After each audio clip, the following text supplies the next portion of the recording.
And we're back. Yeah, so during this time, I actually had no idea that you were kind of having things spiritually that you were struggling with. Bother me a little bit, yeah. I had no idea.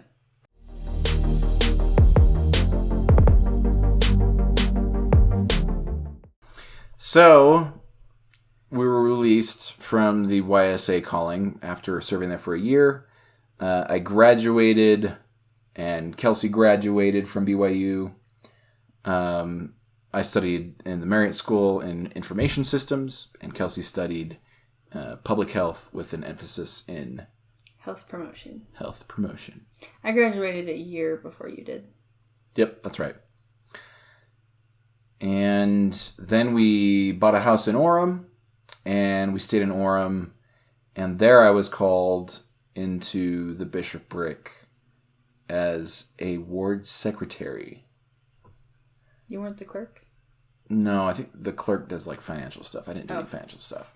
Okay. I was like in charge of appointments and all that jazz, and they knew that I was a programmer, so they brought me in and I did programming for them.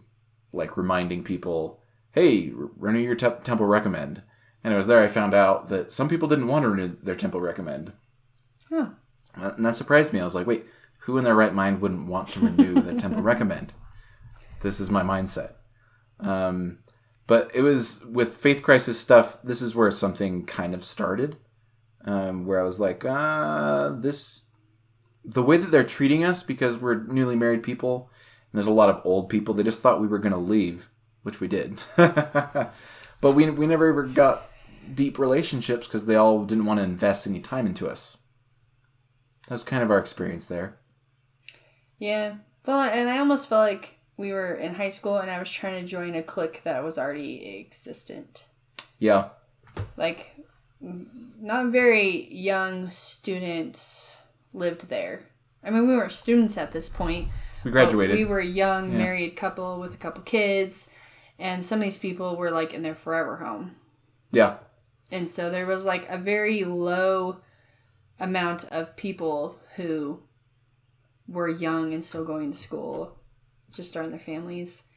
So we felt odd. But it was in that ward that I got called into the primary presidency. That's right. I was the first counselor, I believe, or second. Yep. But I loved serving in the primary, especially in the presidency, which I did twice. Because you just get to be a part of the young kids and their learning of the gospel, but you're not like in charge of a classroom. Mm-hmm. So I taught sharing time like once a month, and I really enjoyed this calling. I was actually kind of sad when we moved to Arizona shortly after. We lived there for like a year and got released, but was called into the primary presidency in Queen Creek, Arizona. After our child was born. Right. And we turned down a sunbeam calling. Oh, boy. Yeah, so Orem. So during this time, I actually had no idea that you were kind of having things spiritually that you were struggling with. Bother me a little bit, yeah. I had no idea. During the time, I didn't really have anything. I was just a faithful member, trying to do my best, accepting the fact that sacrifice was a big part of having callings and being part of the church. There was a little bit of like a rebellious little person inside of me that would get angry and annoyed with callings that took up a lot of time, but thought it was just for the greater good. It's for the greater good. That's a line from The Incredibles.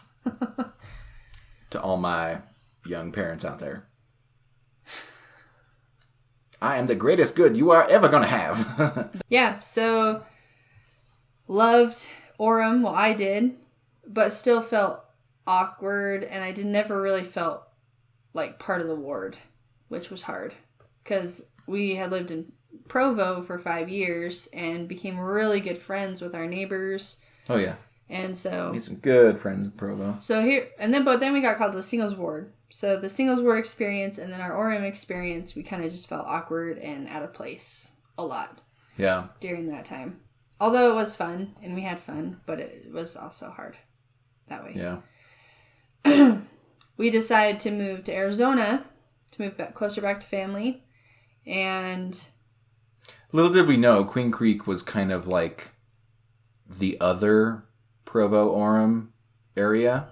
Very members everywhere. Yeah. Which was cool.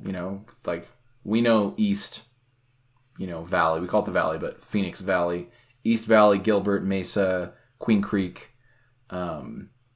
Huge population of LDS. You got chapels everywhere. You got the Gilbert Temple, Mesa Temple, Phoenix Temple. Yeah, I mean it's not as cool as Utah Valley, I guess, for temples, but pretty close. Arizona area is pretty dense, member dominated. So we moved to Queen Creek, and I was pregnant with our third child. Yeah, we're just pumping these babies out. We have no clue what's happening. Just getting the babies here. Trying to grow a family and figure out life all at the same time. And this is where life got hard, is when we moved to Arizona. Mm-hmm. And 2 weeks into... Well, we didn't attend church for a couple weeks because we weren't feeling well. And it was kind of a whirlwind of a move, and we had young kids that weren't feeling well, so we just didn't go. Right. Bishop Brick showed up on our doorstep one night and just bluntly asked us if we plan on coming to church. Yeah, and we're like, well, yeah. Well, I mean, yeah, we just haven't been feeling well, and it's been kind of I know this hard looks bad. couple weekends. We're sorry. So that kind of like put us off on a wrong foot, I feel like. They almost viewed us as like a hard, inactive family or something. Anyway, so we started going to church. Our first Sunday at church, we get pulled aside, and we get called into the primary as teachers. Yes, for the 8-year-olds. Well, they didn't tell us the age, but they told us it would be the senior primary. And we're like, okay, we could probably do that. That actually could be fun. We could be like teaching the older kids. So we were like, okay. The primary president shows up on our doorstep to give us like the bag and stuff, and it's the sunbeam bag. What? Sunbeams? We're like, no. I have 2 sunbeams and 1 on the way, and I do not want to teach the ward sunbeams. Yeah, like, no. I cried when she left. Yeah. Like, it was just like a blindside. Here I am, like, 7 months pregnant, and they wanted us to teach the sunbeams. I'm like, okay, this could not have been inspired by God. Because I think if God knows his daughters, he would not put me in the sunbeam class. And I know exactly how these people are called into the calling. It's because I'm the one issuing the callings. And you get around, you're like, all right, so we said a prayer. It feels good. Kelsey's really good with her kids. I've seen that. They would probably do really good with the sunbeams, or in primary somehow. Yeah. And that's how people end up in callings. Like, sure, they say a prayer before, but you end up just doing something that they know you would do good at, not necessarily if God's calling you to put you there. Which was my experience. Which was infuriating to discuss this with you, because I always feel this pressure to accept any calling that's given to me because that's where God wants me to be. Yeah. And to find out, like, well, actually, he might not care where I'm put. This is just what's convenient for the ward, and that's frustrating. Yeah. So we accepted the calling because we're good Mormons, and we accepted the calling. Although I cried hard that night. I was like, I do not want to do this. Yeah. Which there were 11 sunbeams in that class. They were pretty crazy. They were insane. We had some special need kids, and it was hard. We flunked out. The first Sunday, we had a Sunday, and then we had like state conference or something. Yeah. So that Sunday that we taught was a nightmare. Yeah, it was bad. I had kids like crying, and then I was like, hey, let's go find your parents, and they were kicking me and fighting me, and I had like a belly. I was 9 months pregnant after wrestling our own kids during sacrament meeting, and then going to primary and wrestling everyone else's kids. I was like, this is... Just want to go home. This is not... No, I can't do this. No. And so we told the bishop... Did I text them? I think you texted Bishop, and you said, hey, this calling is not going to work. Yeah. We would like to be released. And he asked if he could come over and visit with us. And we're like, oh, sure, come over. That's fine. But we also had other stressors. I mean, we had just moved into this big house, and we were trying to figure out life. And you had... I had just changed professions. I was working for myself. Yeah. He was working for somebody, and then he became self-employed. So a lot of changes. And we were trying to figure that out, and the stresses between us and figuring that out was weighing heavy on me. And I was like, I can't. This is the thing I'm voluntarily doing. I need to draw back. I need to pull back from something. Yeah, and so I basically told him, we're there sitting on a couch in the living room, and I said, we have all these things going, and I think we just need a break. And he said, I hear what you're saying, but I don't want to give you a break. I've given people breaks before, and it hasn't turned out good. And I was like... Ugh. I was upset. I was like, I'm going to punch this guy in the face. I look over in IT's face, and I was like, ooh, Bishop, save it. It was like... I was upset. It was not the right thing to say. He basically was telling us that we were going to leave the church if we didn't push through this. Because this is where God wants us to be. And you can't fault him. You know, he was trying to do the right thing. Yes, I do. But also, when somebody comes to you and they say, like, I'm not willing to sacrifice my mental state, my family, my, like, everything for this one calling. The service and the calling is greater than whatever you're going to be doing in your life. Yeah. I think I've always kind of felt like that. I never really felt like any calling was worth a family. I mean, if this is God's church, let's strengthen families, not rip them apart. Yeah. And make them not want to come to church. Yeah. Which after that sunbeam class, we're like, we're never going back.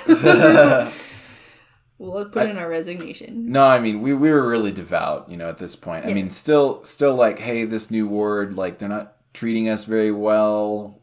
And I don't like to say that because I think that's an excuse that a lot of members give as to why people leave the church, is that they got offended in some way. And that is not the real reason that we left.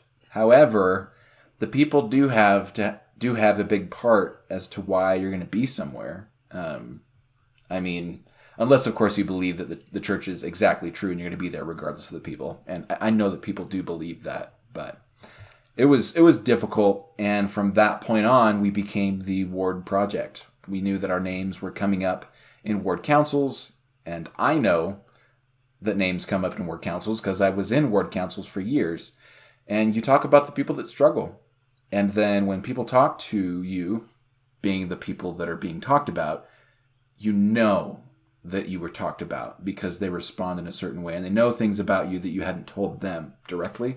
Well, like, this is our second or maybe third Sunday at church. And people were, oh, you guys are the Palmers. Like, oh, it's, oh, you were my kid's sunbeam teacher. I was like, yep, that was us. Yeah, we were. Like, no longer. I don't know. It felt very weird. Like, all of a sudden, you were, like, not part of some secret that was going around. Yeah. And we didn't have a calling for a little bit. We didn't. Yeah. Well, because I gave birth shortly after that. Yeah. We're like, we're going to have a baby. Yeah, and we kind of, like, which I was grateful for. I'm grateful we didn't.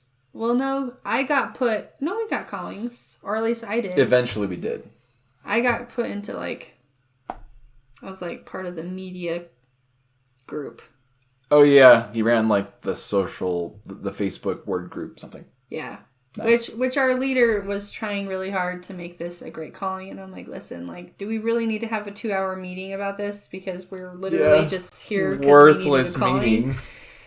Yeah, and they were really long. Anyway, it was a great ward. There were great people there. Yeah, there were some amazing people. But we just I didn't feel like we fit. Yeah, we never fit, and we I would go to the play groups every week and kind of just sit there quietly most of the time because I just felt like I didn't fit in. And that's not a reason not to go to church, but no. It was hard while we were living there. Yeah. And I go into this a little bit more extensively in my previous video of why I left. I was called as gospel doctrine teacher, and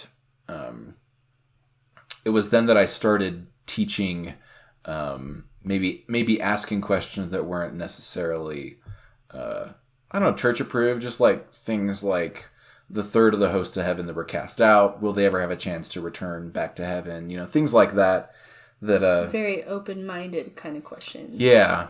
And they weren't usually, some of them weren't received well. Not that I kind of knew while I was going through it, but anyways, I ended up getting released from that calling much sooner than the other two guys that had been there for, a couple of years. One of them, I think, had been there for 2 years. And so, I don't know, that was surprising to me. I was like, and as the guy's releasing me, it's not because of anything you did wrong. And I was like, wait. So people get released for wrong things they do? I'm like, of course, but like, why'd you have to say that, And now I'm thinking that I got released because I did something wrong. Yeah. Yeah, it was hard. It was really hard to feel like we belonged and to spiritually grow in that ward. I then got called into the primary presidency. That's right. And I think this time I was the second counselor. The second counselor. And again, I really enjoyed it. I was kind of excited for it. We had a young kid at the time. Our third was really young, not nursery age. And so you took them a while, or took him while I'd be in primary, but then you got called as the 8-year-old teacher. That's right, like an assistant. Yeah, which was really easy because every time you just say, hey, who got baptized this week? And then you just talk about if the water was cold or warm. And you did more than that, but it was focused around baptism, which became convincing a very hard class for you to teach. It did, yeah, as faith crisis started to creep in. Which, by this point, I had, gone through some distress with just church callings and being with the word. And then the people that I worked with, many of them were members but no longer members. They were ex-members of the church. And I would just ask them, what they believe in now, and they'd respond simple things like, I believe in being a good husband, believe in, being good to my children, my wife, and just having a good life. And I would think, like, well, that's stupid. Like, how are you gonna, like, you don't get it. Like, there's so much more to being exalted, and like, after this life, like, you're not having good focus on the rest of it. Which is really interesting, because now I think the simple answers are some of the best answers. But that started, how can these people be happy when they've chosen to leave the church? How can good things be happening in their lives when they've left the church? So it started a little bit of a cognitive dissonance there. And I think overall, you can correct me, but I think Kelsey we were just going through a stressful time in our lives where I have this new job and I'm working from home, and those that work at home know how hard it is to have your husband on the other side of the wall, or your wife, and kids are going crazy in one room. And I was working with a business partner in that room, and we would just be having a blast all day. And she was dealing with crying children. And so that was a rough patch for us. It was very rough. Probably, it's hard comparison, but almost harder than our faith crisis. Yeah. So it's like really tough. I mean, we're still overcoming a lot of the damage that was caused by just doing a bunch of stuff we didn't know we were. Well, and there was a lot happening there, but on the spiritual side, part of the hard thing for me was he was interacting with these men who've left the church and were making decisions and mistakes that I think were damaging.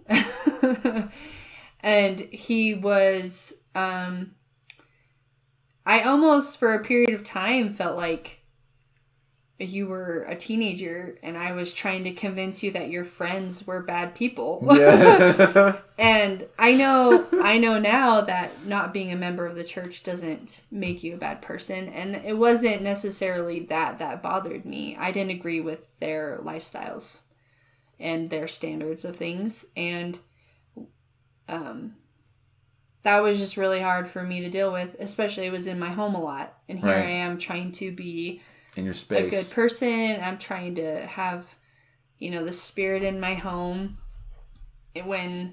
Especially during this time, that was really hard for us. Yeah. And I just felt like, it was a lot harder.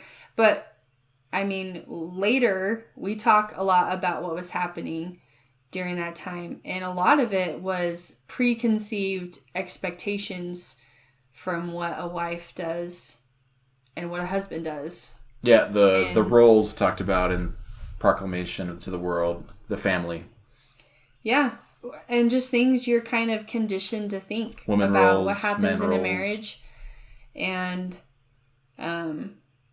I think every marriage in the church or out of the church struggles, but there's definitely a lot of things to overcome in a Mormon marriage when you start to see when it's not following that. Yeah.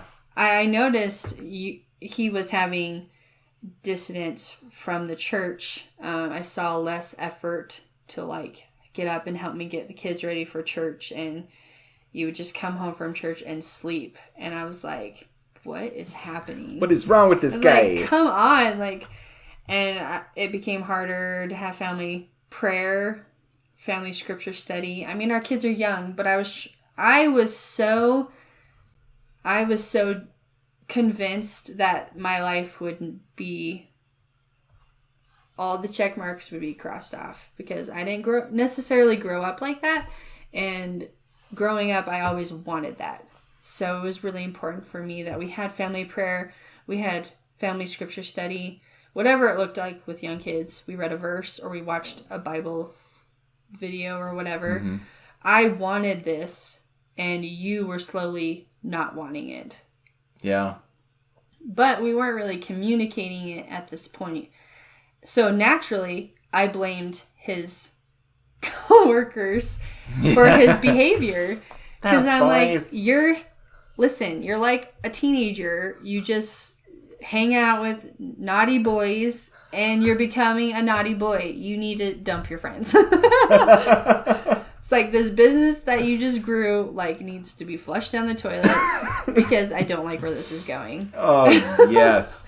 So that is the setup feeling going into full mode faith crisis. Well, no. Right before this, we were able to work through a lot of the problems that we had faced. Yeah, okay. I guess we were healing a lot of things. Oh, not fully healed. Oh, that's right. Yeah. But we were in a much better place. And then a couple weeks before conference in October, Bryce tells me that he has questions about the church that he needs answered. And naturally, I've been watching him spiritually struggle. And I'm like, yes, you have questions. We're encouraged to ask questions. Which I view that differently now, but they do tell you that. They do tell you, ask questions. They do. And they do. I'm thinking questions like, why is tithing necessary? Or, I don't know. I did not understand the depth of your questions. My questions are, why are these people that left the church still happy? They should be not happy. But he was like he just said, he was scared to talk to me about these questions. What were some of your fears? Well, we were already bumpy, recovering from all these self-employment, working from home, figuring out this new stuff with a new baby. And when you hit 3 kids, it's like this thing where all of a sudden you're outmatched. There's more kids to adults ratio. And it gets really hard pretty fast. Yeah.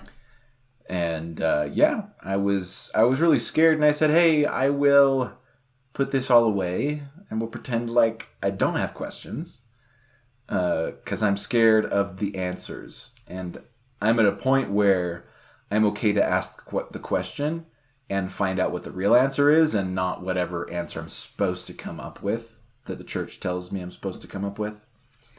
Which you did communicate that, but again, I was not in your mindset of these questions were serious. Yeah. I thought they were just small questions. So he kind of gave me like the blue pill, red pill. He's like, you don't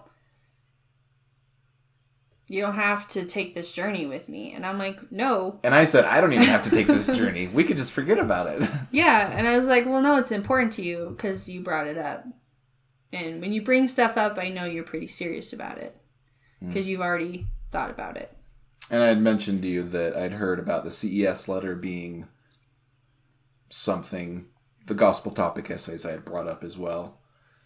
Yeah, but again, I'm naive and I don't even know what's in these things. And I'm just like, yes, like, I was looking for connection. I was looking for us to start to be closer, more tight-knit. And so the fact that he wanted to, like, include me, I definitely wanted to be part of that.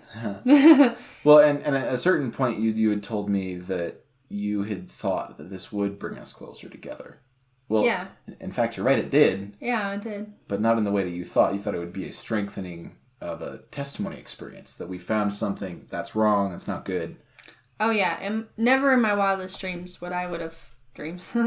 never in my wildest nightmares would I have thought that it would have pulled us away from the church. I didn't even think that was, like, an option. Like, when you're devout and you're in it, and you don't think leaving it is ever an option. Yeah.